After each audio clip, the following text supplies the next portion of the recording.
Rio, matamlay ang mukha nito. Napalunok siya dahil sa nakakapanindig balahibong malamig na tono nito. Senyorita, I didn't expect... Oh, sorry. Hindi ko inaasahang makita ka rito. Akala ko'y hindi ka nababalik. Kailangan ko ng trabaho, senyorita. Ganun-ganun na lang ba yon? Na kapag kailangan mo ng trabaho ay makakapasok ka kaagad? Sabi mo ay magbabakasyon lang and you actually think I mean that? Natatawang nito. Senyorita, bumuntong hininga ang dalaga sa kanito nilingon ng gwardya. Tawagan mo si Tonyo at ipasundo mo siya. Turo nito sa kanya. Hindi ko siya mahaharap dahil marami akong kailangang asikasuhin. He's not one of my important priorities that I need to do. Pakisabi rin kay Tonyo na limitahan ng paglalagay ng trabahador na malapit sa bahay ko o sa stable. I don't want to see one of them. Yes, ma'am. Kaagad na tumalima ang gwardya. Kasabay nun ang pagpasok muli ni Vanessa sa sasakyan nito at pagharurot ng sasakyan palayo sa kanya. Lumapit ang gwardya. Hintayin mo si Mang Tonyo, susunduin ka niya. Tumango na lang siya saka nagtungo sa masilong na puno upang doon hintayin ang magsusundo sa kanya. Parang laruan na nawala ng baterya si Vanessa dahil sa sobrang pagod. Nang ibagsak niya ang sariling katawan sa mahabang sopa sa kanyang sala. She's been working her ass off every now and then. Wala na rin siyang sapat na tulog at hindi nakakakain ng maayos. Dahil sa sobrang bigat ng pakiramdam niya ay para siyang tatrangkasuhin. Simula nang mawalan siya ng trabahador at ibang katulong ay halos siya nang gumagawa ng trabaho. She cooks for herself, watch over her animals and her plants, clean the stable, roaming at night and everything. At syempre kailangan pa niya mag-deliver sa mga sinusuplayan niya ng mga prutas sa Maynila at kailangan pa niyang puntahan ng nanay niya na palagi na nang nagkukulong. She hates her life. Bawat pagod na nararamdaman niya ay para lang kumita ng pera. Para hindi mapagalitan ng lolo niya. Kailan ba siya nagpagod dahil lang gusto niya? It's been a month. Na her fault why she's tired anyway. Kung bakit ba naman kasi kailangan pa niyang idamay sa inis niyang mga katulong at trabahador niya. She blew a loud breath. Kailan mo pa kaya hahabaan ng pasensya mo, Nat? You'll need that. Kausap niya sa sarili. Kinapa niya ang leeg at ganun na lang niya ito kabilis tanggalin. At napangiwi dahil sa sobrang init ng balat niya. Shit. Naging malutong ang pagmura niya at akmang babangon nang maramdaman ng pananakit ng katawan. Naipikit niya ang mga mata sa sobrang sakit ng katawan. Vanessa. Manang? Ikaw ba yan? Oo, iha. Dinig niya ang papalapit nitong yabag. At maging ang pagdampi ng likuran ng kamay nito sa noo niya ay naramdaman niya. Diyos ko po, ang taas ng lagnat mo, Vanessa. Nag-aalala nitong ani. Anong nangyari sa'yo? She groaned. May trabaho pa ako. Saka mo na isipin yan. Kailangan mo magpahinga. Inalalayan siya nito patayo. Eto na nga bang sinasabi ko eh. Kaya sa inyong magpipinsan sa inyong dalawa lang ni Isabel tutok na tutok ang lolo mo. Dahil sakitin kayo. Ano? Magpahinga ka na muna. Ako nang bahalang magpaliwanag sa lolo mo. Maiintindihan niya naman ang sitwasyon mo. Wala na siyang nagawa kundi ang magpaalalay sa ginang, paakyat sa kanyang silid. Nang lumapat ang kanyang likod sa malambot na kama, ay halos mapangiti siya. Matulog ka muna at kukuhanan kita ng maligamgam na tubig. Hindi niya tinugunan ang ginang, basta ipinikit lang niya ang kanyang mga mata at hindi rin naman nagtagal nang siya ay makatulog. Nagtataka si Rio sa bigla ang kilos ng mga taong nasa paligid. Animoy may malaking dilubyo na mananalasa sa lugar kapag makupad ang paggalaw. Parang mga trumpo kung kumilos at halos hindi na siya tapunan ng tingin. Maging si Mang Tonyo na kanina ay kausap lang niya ay naging seryoso rin ang kilos. Bilisan niyo! Anito sa mga katulong. Humarap ito sa kanya. Maaari mo bang samahan si Berta sa bahay ng senyorita? Sa mansyon ho? Tanong niya. Umiling ito. Sa mismong bahay ng senyorita. Pero mahigpit hong ipinagbabawal ni senyorita na may pumasok doon. Alam ko yun, pero kasi may sakit siya. Bigla ay nag-alala siya at mula sa kinauupuan ay napatayo siya at kaagad na lumapit sa matanda. May sakit si senyorita? Oo, at wala ang pamilya niya rito upang alagaan siya. Tumawag ang don upang sabihin sa amin na kami muna ang bahala sa mga sarili namin habang nagpapagaling ang senyorita. May iniabot ito sa kanya na kung ano. Gamot ito ng senyorita. Mamaya pag darating si Ma'am Isabel upang tingnan siya. Kaya kayo muna ni Berta ang mag-aalaga sa kanya. Tumango siya at kung pwede lang na umalis na siya ngayon ay ginawa na niya. Pero marami pang ibinili ng matanda at pinaulit-ulit pa nito upang matandaan niya. Kaagad niyang kinuha ang kabayo na kadalasang pinagagamit sa kanya at mabilis iyong pinatakbo patungo sa lugar kung nasaan ang bahay ng senyorita nila. Dahil sa pag-aalala niya sa dalagay halos masaktan na niya ang kabayo sa bawat hampas niya ng latigo. Kahit mabilis na kasi ang takbo nito, pakiramdam niya ay mabagal ito at may maibibilis pa. Nang marating niya ang bahay ng dalagay, mabilis siyang bumaba at tumakbo patungo sa pinto at kumatok. Rio? Namamanghang ani ni Aling Berta na siyang nagbukas ng pinto. Pinapunta ko ni Mang Tonyo upang alalayan ka sa pagbabantay kay senyorita. Bumuga ng malalim na buntong hininga ang matanda. Animoy nabunutan ng tinik sa dibdib. Mabuti naman kung ganon. Binuksan ito ng malapad ang pinto. Sinundan niya ito nang maglakad ito patungo sa kusina. Pero ang tingin niya ay nasa hagdan pa akyat. Gusto na niyang puntahan ng dalaga. Si Vanessa kasi kapag nagkakasakit yan, parang bata, lahat masakit sa kanya. Bumaling siya sa matanda. Nasaan ho ang mga magulang niya? Nasa Maynila. Sagot nito habang nagluluto ng sopas. Doon naman nakatira si Ma'am Esmeralda at ang asawa niya. Alam na ho ba nila? Hindi naman pinaalam ng Don o kaya ng senyorita sa mga magulang niya. Hindi ko alam kung bakit. Ano ho ba ang tulong na pwede kong gawin? Humarap ito sa kanya. Pwede bang ikaw ang bumuhat sa kanya sa tuwing kailangan niya magbanyo o kaya kapag naiinitan siya at gusto niyang lumabas? Masyado na akong matanda at alam kong hindi ko kakayanin kapag mag-isa ko lang. Sige ho. Sambit niya. Ibinigay niya sa matanda ang gamot at sinabi niya ang lahat ng ibinili ni Mang Tonyo sa kanya. Nanatili siya sa sala habang magkasalikop ang kanyang mga kamay at nakatingin sa itaas ng bahay. Ipinapadyak pa niya ang kanyang mga paa. Hinihiling na sana'y kailanganin siya ng matanda. Gustong-gusto na niyang makita ang dalaga. Gusto niyang siyang mag-alaga rito. Hindi niya alam kung bakit. Bumaba ang matanda at lumapit sa kanya. Rio, kailangan ko munang umuwi at babalik din ako mamaya. Sasabihin ko lang sa mga apo ko na dito ako matutulog. Ikaw munang bahala rito ha. Akyatin mo siya kapag narinig mo ang ungol niya. Sige ho. Lihim na nagdiwang ang puso niya.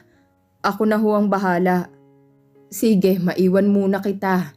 Hinintay pa muna niyang makalabas ito at makalayo bago siya mabilis na umakyat patungong ikalawang palapag. Saka hinanap ang silid ng dalaga. Nang makita niyang isang bukas na pinto ay kaagad siyang nagtungo doon at nakita niyang dalaga na nakahiga sa kama at mahimbing na natutulog. Kita niyang sobrang pamumutla nito, dahilan para mas lalo siyang mag-alala para rito. Lumapit siya sa dalaga at dinantayan likod ng palad niya sa noon nito at halos mapaso na siya sa sobrang init nito. Mahinang napaungol ang dalaga. No cold, please. Namamaos nitong sambit. Senyorita. Umungol lang ito. Nag-aalala siyang umupo sa gilid ng kama at hindi niya namalayang magkahawak na palang mga kamay nila. Hindi niya alintana ang napakainit nitong balat. Naaawa siya sa kalagayan nito. Hinihiling niya na sana ilumipat ang sakit ng dalaga sa kanya. Yumuko siya upang halikan ng noon nito. Hindi niya alam kung bakit niya yun ginawa. Pakiramdam niya ay kailangan niya lang yung gawin para rito. Para malaman nito na may nag-aalaga at nag-aalala pa rin rito. Vanessa, bulong niya. Magpagaling ka na. Gusto na kitang makausap. Gulong-gulo na ako sa nararamdaman ko. Isang buwan kitang hindi nakita pero ibang iniwan mong pakiramdam sa akin. Hindi ko alam pero pakiramdam ko masasagot lang ang mga tanong sa isip ko kung makikita ko ulit ang mga ngiti dyan sa labi mo. Gusto kong bumalik ang sigla mo. At kahit bigyan mo pa ako ng malamig na tingin o kahit ano. Basta makita ko lang na maayos ka. Sapat na sa akin. Walang naging tugon ng dalaga. Muli ay hinalikan niya ito sa noo. Saka hinaplos ang buhok nito. At kahit gusto pa niyang magtagal upang bantayan ng dalaga ay hindi niya magawa. Dahil baka mahuli siya ni Aling Berta kung mananatili siya sa ikalawang palapag. Kaya naman bumaba na siya upang doon hintayin ng matandang babae. How is she? Tanong ng isang babae na kararating lang. Kumabog ng malakas ang puso niya sa takot. na baka isipan nitong may masama siyang balak. Pero nagkamali siya. Hindi niya nakitaan ng kahit na anong paghihinala sa mukha ng babae. Pamilyar sa kanyang babae. Ito yung babaeng pinsan ni Vanessa na nakita niya sa isang pagdiriwang noon sa pamilya ng dalaga. Ito yung babae na hindi man lang ngumingiti. Tahimik lang habang kumakain kasama ng dalawang bata. At katulad ng kadalasang ekspresyon ng dalaga, ay ganoon rin ito. Napakalamig ng tingin nito sa kanya. Maganda ito, pero hindi niya magawang hangaan ang kagandahan dahil hindi nito magawang ngumiti man lang. Ah, kilala kita. Hindi siya kumibo. Nanatili lang siyang nakatingin sa malamig nitong tingin at hindi man lang kumukurap. Ikaw yung kasama ni Vanessa noon. Ikaw yung hindi marunong gumamit ng kubyertos. Napapahiyang tumango siya. Ako nga yun. Saang pamilya ka nabibilang? Isang hamak na trabahador lang ho ako. Sagot niya. Hinintay niyang kutsain at tapakan nito ang pagkatao niya. Pero wala siyang narinig mula rito. Bagkusan tumangulang ito. Nasa na si Vanessa? Nasa taas ho. Hindi mo ba alam na maliban kay Aling Berta ay wala nang pinahihintulutang pumanhik sa itaas si Vanessa? May itinuro ito dahilan para balingan niya at gano'n na lang ang pagkagulat niya nang makitang mga barilyon na iba't ibang klase. Dahil papasabugin niya ang bungo mo kapag nalaman niyang umakyat ka doon.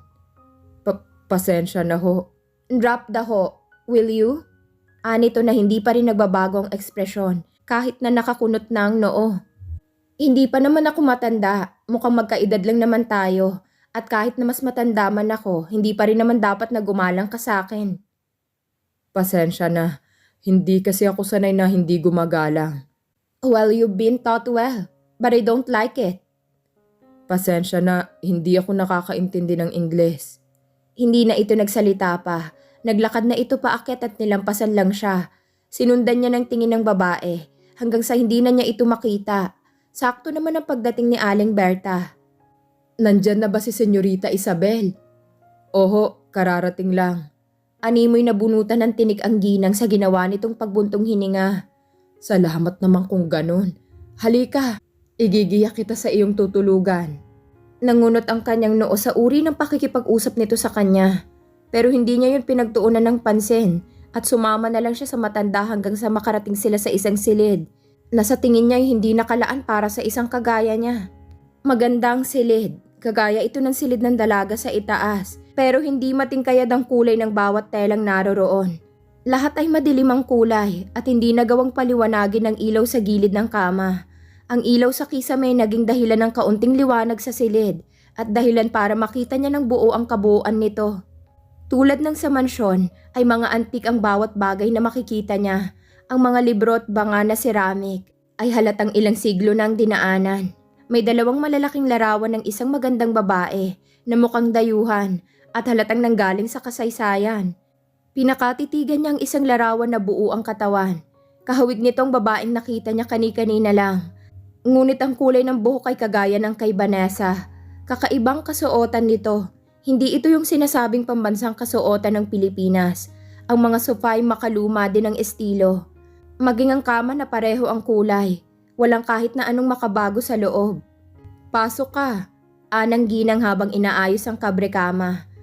Walang nakakagamit nito dahil si Senyorita Vanessa lang naman ang nakatira dito.